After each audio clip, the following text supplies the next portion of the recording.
Hello and welcome to Building the Premier Accounting Firm. I'm your host, Roger Knecht, President of Universal Accounting Center. This is a podcast that you do not want to miss as it relates to building what I refer to as the premier accounting firm, offering quality accounting services and helping you get paid what you're worth by actually working on your business. It's here that we actually focus on the various things that you can be doing, such as marketing, selling, pricing your services, offering quality services, onboarding clients, retaining them, training your staff, working on tech stacks, your mental health, and so many other things. What we do here is we invite the experts and each week dive into the things that you can be doing to work on your business. This is going to be a great episode because I've been looking forward to this conversation as it relates to culture. I happen to have a guest on that I've been excited to speak with. It's Jesper McQuindang. He happens to be someone with over 12 years of experience leading diverse teams. Jesper understands the rewarding impact of creating workplace cultures that embrace collaboration and innovation. His passion of creating and brainstorming and continuous improvement drives him to actually experiment with new ideas and explore better ways of doing things. Jesper actually graduated from the University of Southern California, where he completed his executive master's degree in leadership. In addition to that, Jesper is an award recipient of the Santa Clara Valley's 40 Under 40 Award, acknowledging his significant leadership contributions to the community. So Jesper, welcome to the show. Roger, good morning from Los Angeles. Thank you for having me today. I'm excited to join you. Yeah, this is going to be a great conversation. You know, one of the things that really is interesting is, as a leader of an organization, which I am, and the clients that I work with, we're always struggling with culture. And so this is something that I'm looking to dive a little bit deeper into, not only for myself, but also for my clients and clearly my listeners. So let's talk first about culture as to what it means to you. How do you define culture with your clients? Absolutely. So for culture, it all starts with the leadership. And what I want to do is, before I explain culture, I'll explain what it means to be an effective leader, because that's where it starts. And then I'll use that to segue into an effective culture. So for a leader, there's actually 4 super skills that make an effective leader. And the 4 super skills are public speaking, public listening, private speaking, and private listening. Interesting. So for public speaking, it's a common skill that people are aware of. And the importance of it is that every leader has a message to share. And I know there are some introverts out there that say, oh, public speaking, that's not something I want to do. I'm not a fan of that. Why do I have to public speak? Well, for those out there that aren't excited about public speaking, you don't have to like it. You don't have to love it. You can despise it. But as a leader, you have a message. At some point, you need to share that because other people are looking up to you to show the way forward. So public speaking is the first skill. And next is public listening. And with public listening, it's where a leader has the courage and humility to step aside and give other people the stage. And it's not necessarily a stage in the literal sense. It can be in the office, the boardroom, cubicle. It's just giving your employees the opportunity to speak up and share their voice, share the ideas they have. Next, we have private speaking. And I know there are people out there, wait, does that mean introverts get to celebrate and talk to themselves? No. Private speaking is a term I use for coaching and mentoring. And I call it private speaking because those conversations are private. I've seen so many leaders where they have one-on-ones and they go to other people saying, oh, hey, Jesper did this, Jesper did that. No. One-on-one conversations are precious and have to be kept within the 2 people. But with coaching and mentoring, it's the opportunity where the leader has that time where they can talk to their employees and listen to what's going on, what's new, how can they help. That's the opportunity for private speaking. And lastly, private listening. And I know there are people out there thinking, wait, private listening, is that where you go out into the mountains and just sit in the summit and reflect? Close, actually. So what private listening is, it's for a leader to take the time to reflect on their own development. And some people do that with meditation, but mostly my recommendation is taking leadership assessments where people can take the time and effort to really understand what they're doing well and areas where they can improve. And these are the 4 areas of an effective leader. public speaking, public listening, private speaking, and private listening. So there are public and private versions of speaking and listening. And with that said, once a leader implements those, they're set to build an effective culture. And in setting an effective culture, there's something I've developed called the core for mentor. Well, hold on. Before we get into those, I want to talk about this leadership principle that Yes. you're addressing, and then we can build into the culture as you mentioned. Yes. So, as it relates to these four things, I want to kind of dive into one of them in particular, but let's just recap them. So, obviously, it's the public speaking. Clearly, like you mentioned, some people are just not very comfortable with that, but it's essential. It's the messaging that we're doing. People need to be inspired by what we're saying, and it's a challenge for many individuals as leaders to actually be that inspirational person, the one that speaks with clarity and purpose, the one that can actually be very specific and deliberate in what they're trying to communicate. That's very powerful. But the public listening, I like that. It's reading the room. It's something that I've been encouraged to do a better job of, because sometimes I'm not as attentive as I should be. But yet, reading the market, reading your customers, reading your employees in those public settings, that's very important. And I think it's good to maybe pause and listen a little bit more, as you were alluding. And then the private speaking, you're so right. There are conversations that need to be held in private. There are things that we need to be doing within the company, with individuals, whether it's family, whether it's professionally. There are things that need to be held in confidence. And that's one of the things that I think some people struggle with, because gossip can creep in and you want to, I know something others don't, I want to share that. You have to remember that this was shared in a safe environment typically, and people confided, and you've got to be a respecter of that. And then the idea of private listening, just basically listening to what's going on. What are those inspirations, those little insights that you're receiving as it relates to the marketplace, as it relates to individuals, as it relates to situations, and also being self-aware. And so I liked how you were talking about each of those, and clearly they're going to evolve into the culture you're going to create within your organization, because if you're doing those well, they're going to manifest themselves in the culture that you're managing, correct?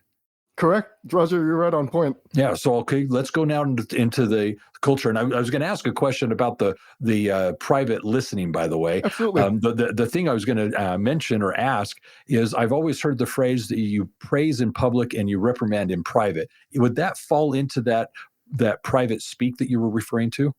Actually, yes, that would go under private speaking and private listening, because as you mentioned, when it comes to praise, you really want to give the credit to your employees. That'll motivate them. And when it comes to reprimanding your employee, that's not something you want to really just throw out there, because that's going to demotivate them. But if you're holding that privately, you're giving an opportunity for them to work on that without making it a big deal to the entire organization. That's just going to scare them and make them run away. But if you're keeping that as a private conversation, your employees are more likely to trust you and work with you and develop what they need to work on. So great point, Roger. Very good. Okay, so let's now go into the culture. You've got the leadership identified, those things that are key elements to be a successful leader. Let's go into the culture and how that manifests there. Absolutely. After there's buy-in from leadership and effectiveness on that end, it's time to move it to the culture. And there's something I developed as a mindset called the core for mentor. The core for mentor. And before I break down what those qualities are, I'll break down what I mean by the phrase. So core, this is the basic requirements of what's needed. If an organization can't get this down, they're off to a rough start. And there are four qualities for this. And mentor, when it comes to leadership and culture, it's this sense of mentorship where everyone should be supporting the growth and development of each other. The core for mentor. All right. So the core four. So you got the core. This is obviously the foundation, the essence of it all. What are the four things that you're alluding to? Yes. So the four qualities are, it actually spells the word life, L-I-F-E. Okay. And the first one is listening, specifically active listening.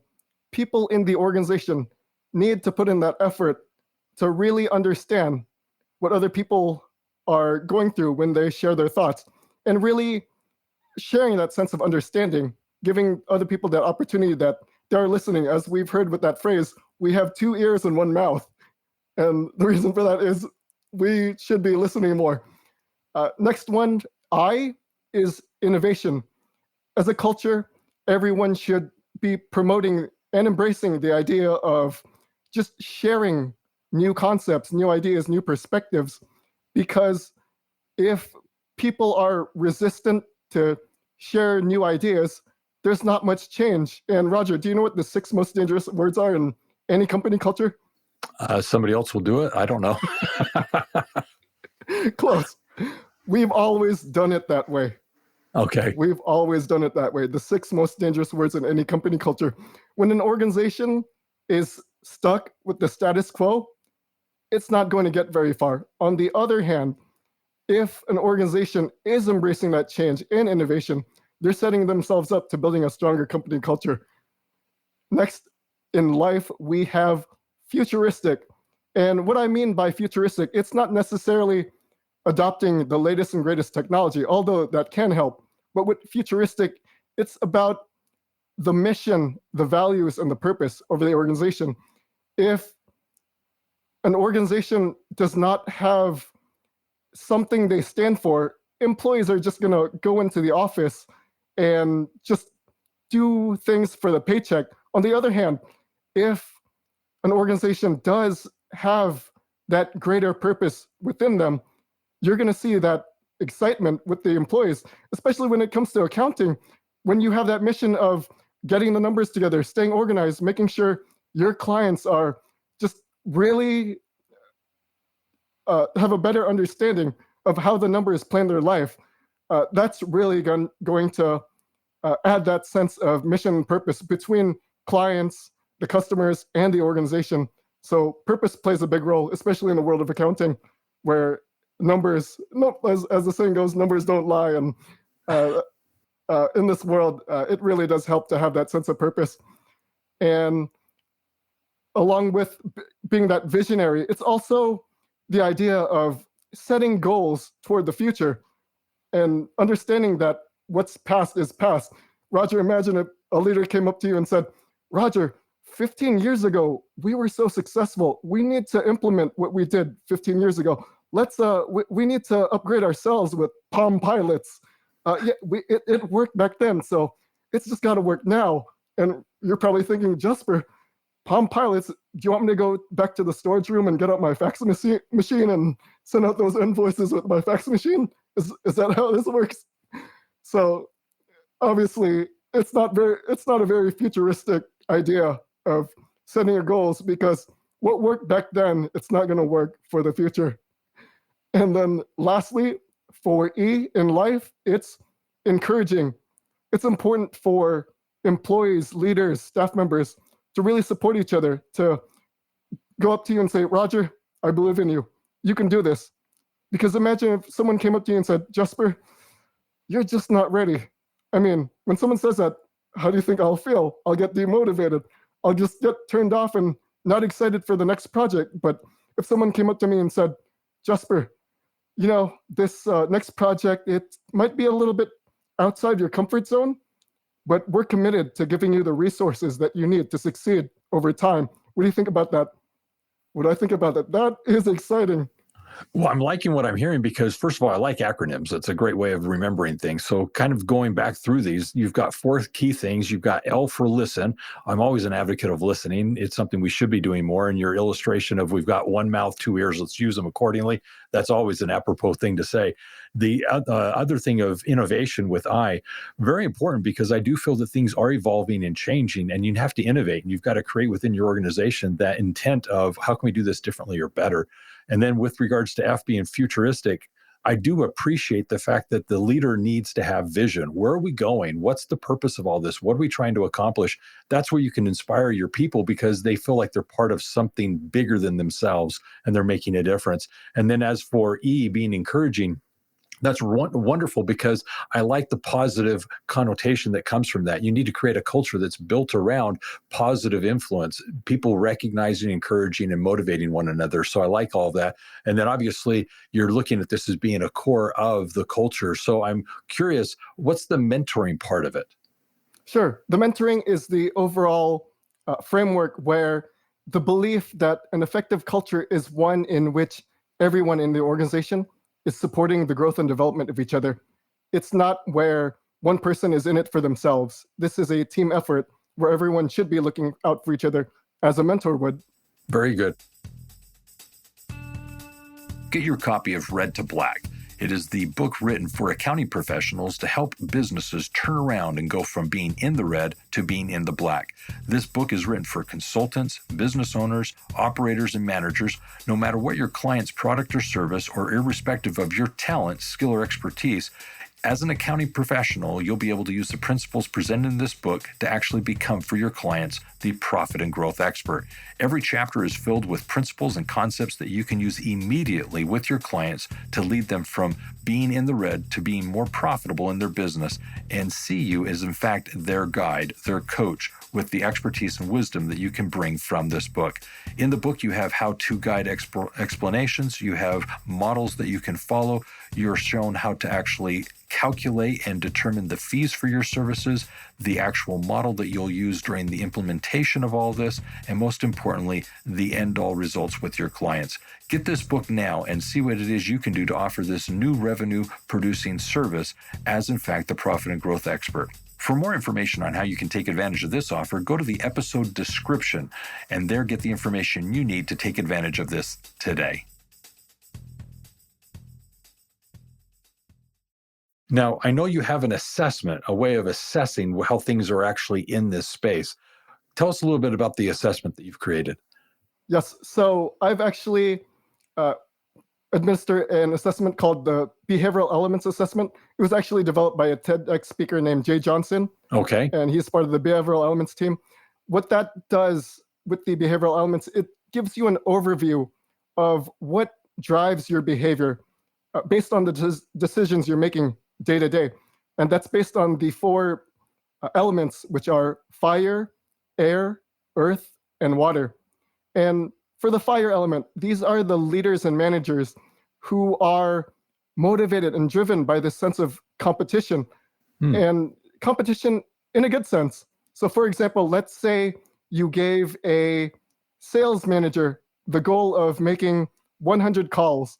This sales manager, if they have the fire, they will go back to you and say, Roger, really, 100? I can do 150. Actually, let's make that 200.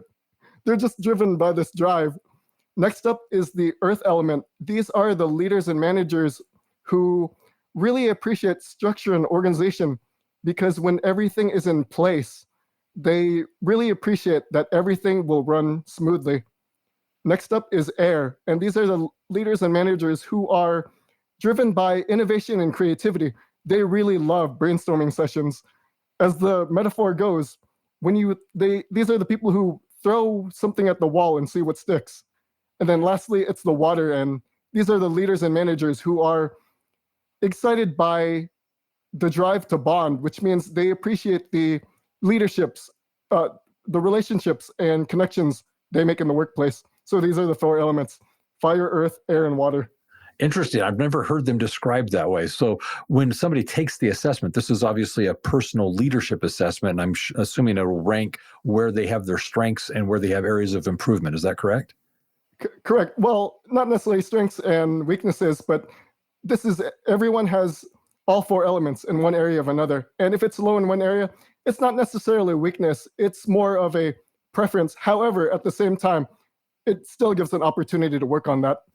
Very good. So when you're talking about culture, let's go back to the beginning.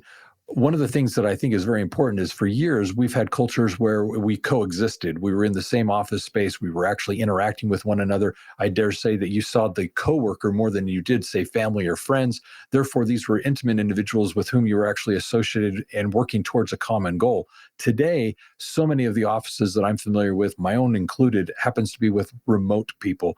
And one of the biggest challenges that I'm seeing people face, myself included, is that of actually building a culture with individuals that you don't interact with, you don't pass in the hallway, you don't have side conversations with. It's typically a meeting where it's get in, have a conversation, address a particular topic, or get done, or it's kind of a Zoom meeting where everybody's really you're able to multitask and just be present theoretically and not really participate. And it's very non-connected is what I would say. How do you address some of these frustrations that individuals have that I'm expressing here as it relates to building a culture when you're just not interacting with these people? That's an excellent question. And we've seen more of it especially with the pandemic, where it's intensified this transition toward remote and hybrid work. What I would recommend is that leaders and managers need to be more intentional about connecting with their employees.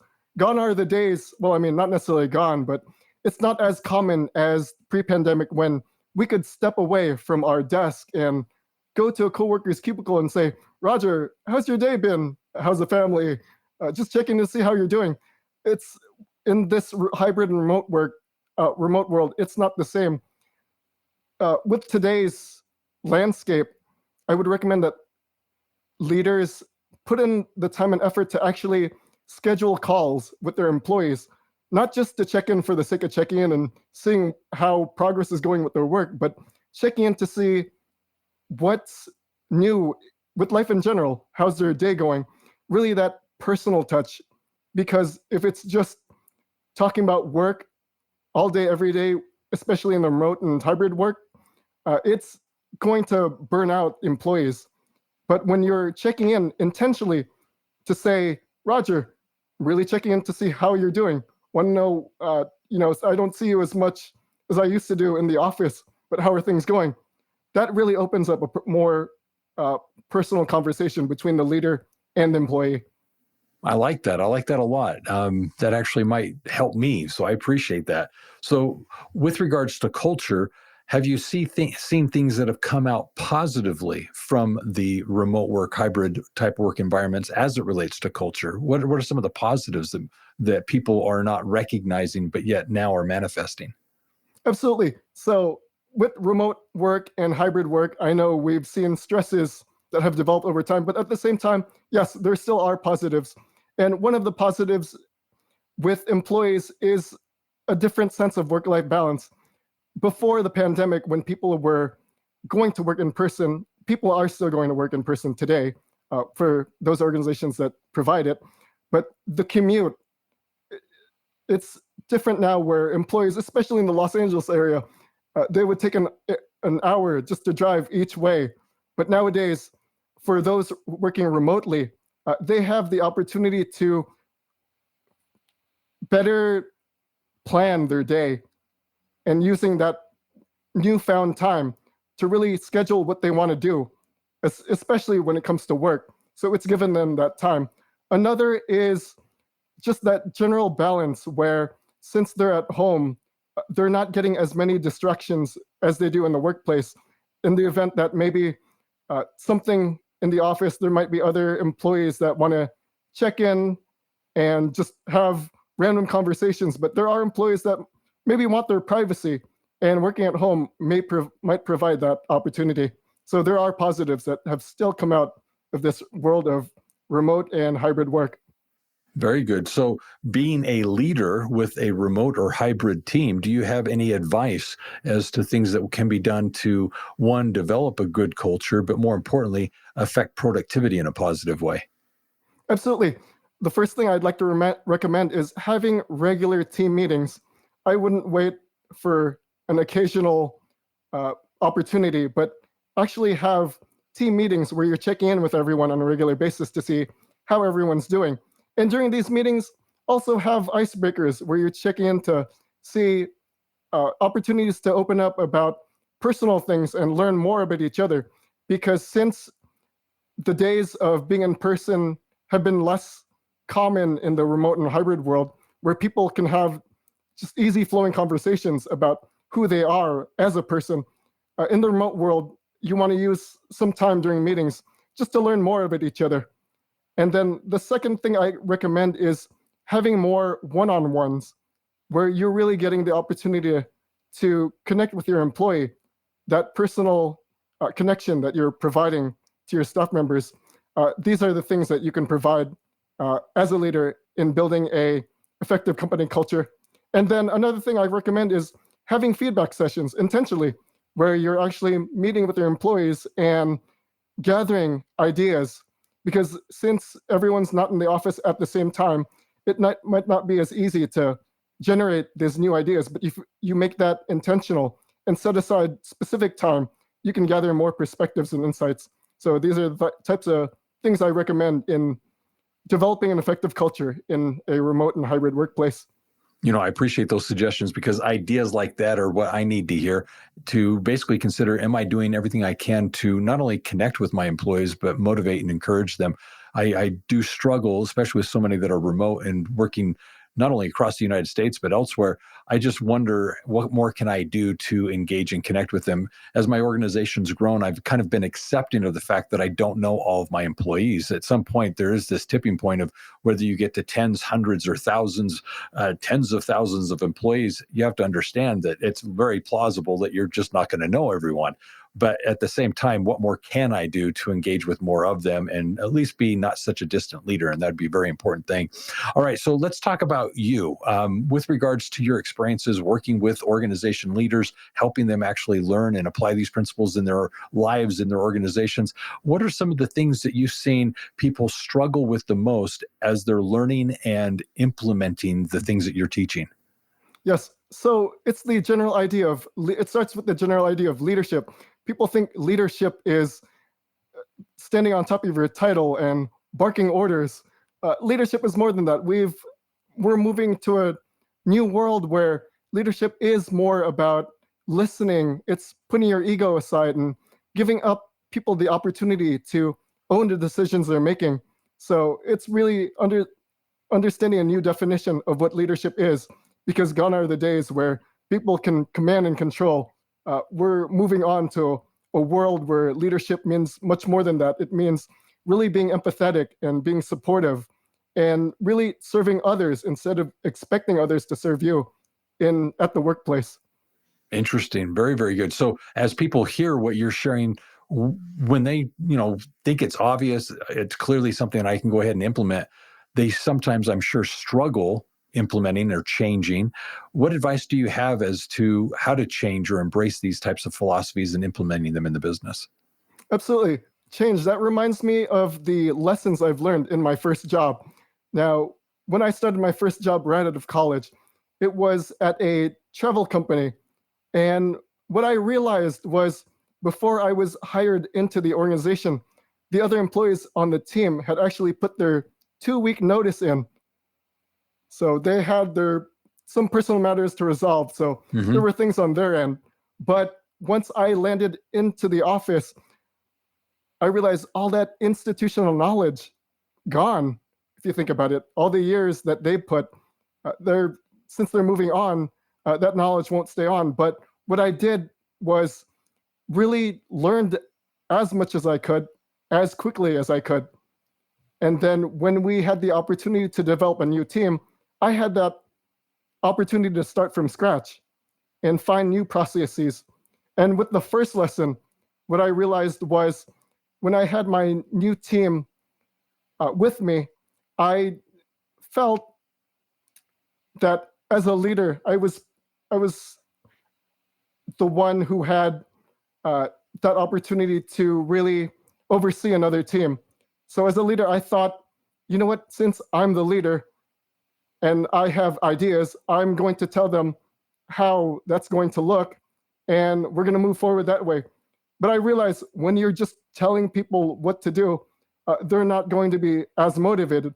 I realize that if you give people the power to make decisions for the organization, they'll feel they will feel this sense of ownership and more empowered to move forward with the ideas that everyone has collectively put together.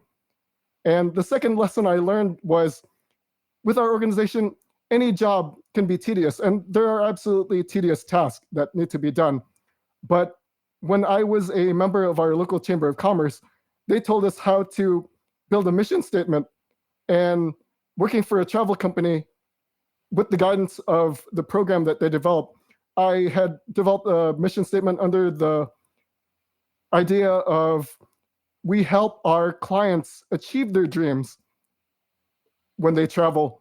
And then when I introduced it to my team, that just gave them a better sense of purpose. And I could see the motivation coming through because they were more engaged and excited to really put the work in because now they knew what to stand for. And the third lesson I learned at my first job is conflict resolution, in the sense that there was a time when there were two team members that just had differences of opinions. And I thought to myself, I'm just going to sit back. These are adults. They need to just grow up and figure out what to do. But I realized that's not how it works from a leadership perspective. When it comes to conflict resolution, the leader should step in and find ways to alleviate the problem. So what I did was I took the time to have one-on-ones with each employee and understand their perspectives. And then once that was completed, I got those two employees to really have a conversation about what happened, what's going on in their mind, and how they can move forward. And with those types of conversations, that really gave a better understanding and just added more empathy of what each person was going through. So I would recommend for a leader, when it comes to conflict resolution, even if your staff members are adults, it's still our responsibility to step in and find ways to alleviate any issues at hand. Very interesting. One of the things that I really relate to there is the idea of change does require change. And what I mean by that is I learned this phrase years and years ago: you either change the people or you change the people. And it's just basically recognizing that through skills and mediation, like you're describing, there are ways to adapt or address certain situations. But at the end of the day, if it's just not working, it may mean that individual may need to move on.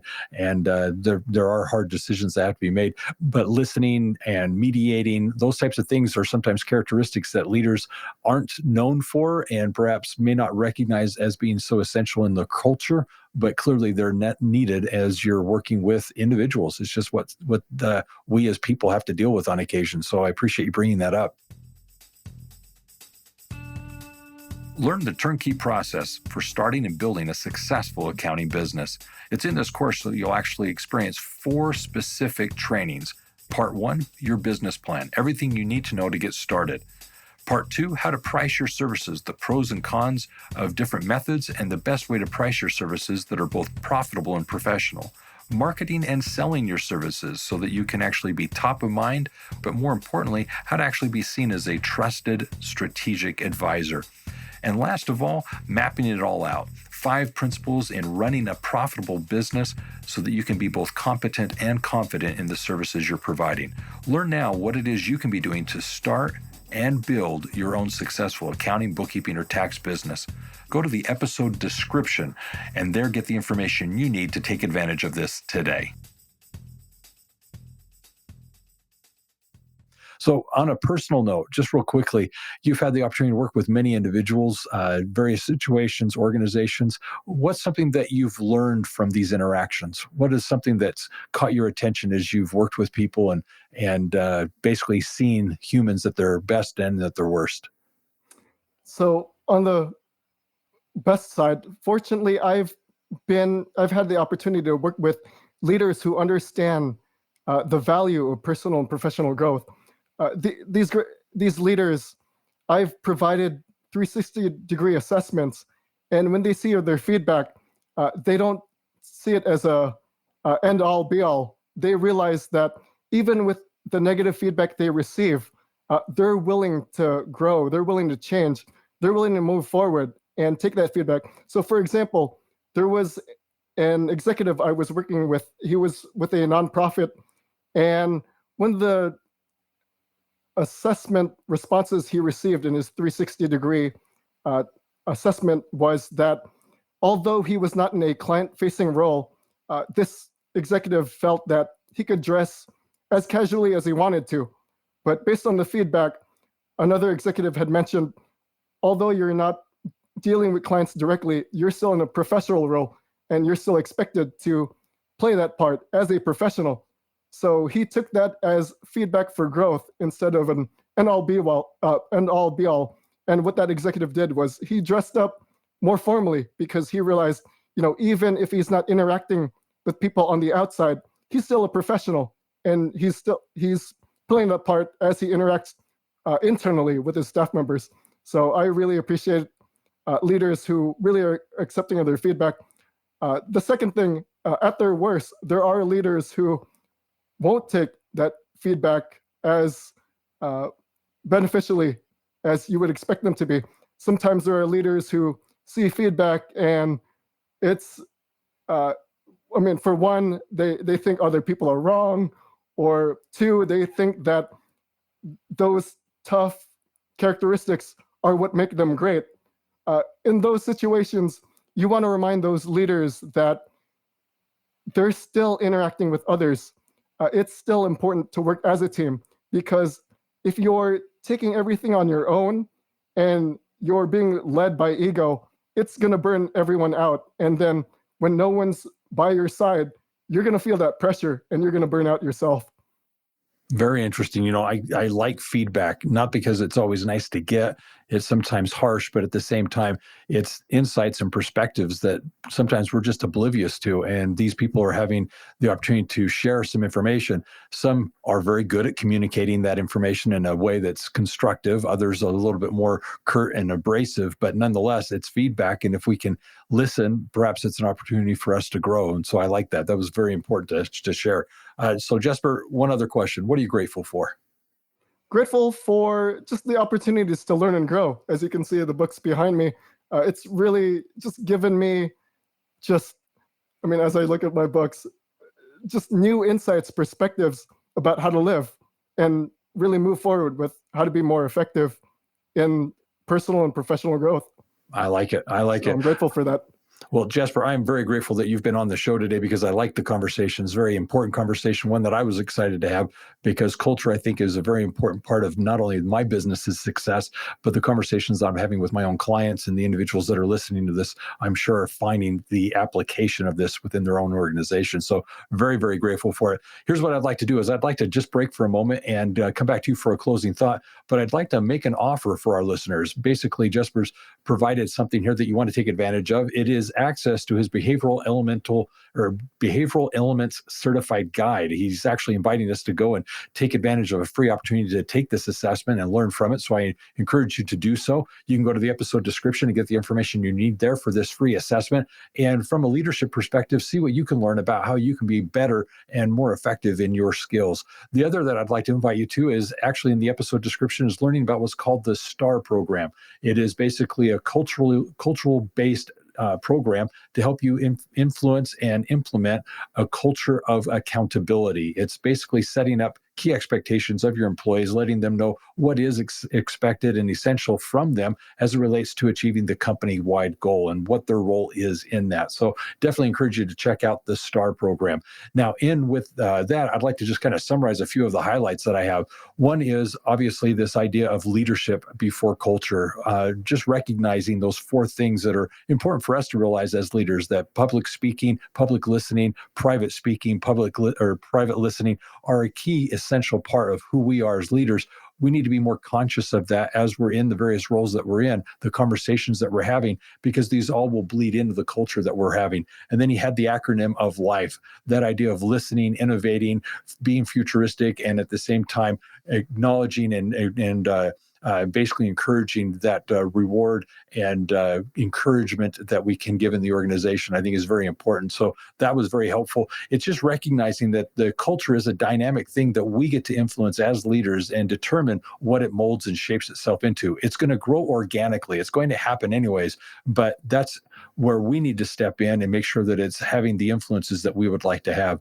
As it relates to growing the business, we talked about how to deal with remote and hybrid workers.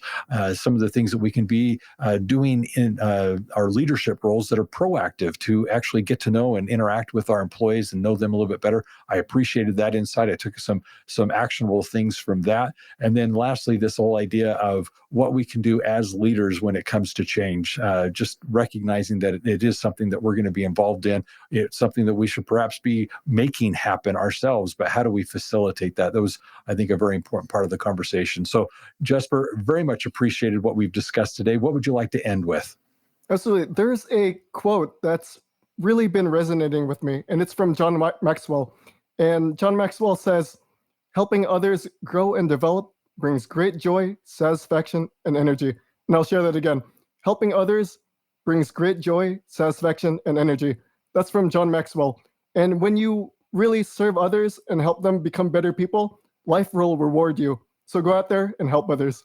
Beautiful. Jesper, thank you so much. So everyone, I'm grateful for this opportunity to have had you listen in. So subscribe if you haven't already. If you've enjoyed today's conversation, subscribe and set your notifications so you can get notified each and every week when we release new episodes of The Experts, speaking of things that we need to consider as we're working to build the premier accounting firms in our area. Also, I want to invite you to GrowCon. GrowCon is an annual conference that you do not want to miss. It's a conference that we put on each and every May, where we have the experts come, speak to us from the stage, share with us the insights that we need to be considering as we're building our business, and at the same time interact with our peers. It's here that we actually get to see those individuals that are doing as we're doing, see what they're doing right, make friendships, and collaborate with them as it relates to the clients that we're servicing. Basically finding ways that we can in fact grow our organizations and build what we are actually doing on a day-to-day basis. The other is that you get to actually meet the staff, the team here at Universal Accounting, those individuals that are committed to your success, helping you be in business for yourself, but not by yourself with Universal Accounting. So lots of reasons to come and join us.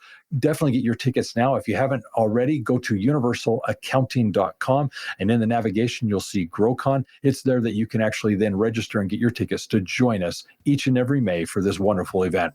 The other thing that I'd like to point out is, as it relates to the topics we've discussed here today, or others that you've heard us discuss in the past, if you'd like to find out more what you can be doing to work on your business, feel free to reach out to us. You can contact Universal Accounting by going to universalaccountingschool.com or calling us at 801-265-3777. And always remember this: if it's about accounting, it is universal. Take care, have a great day, and be safe out there.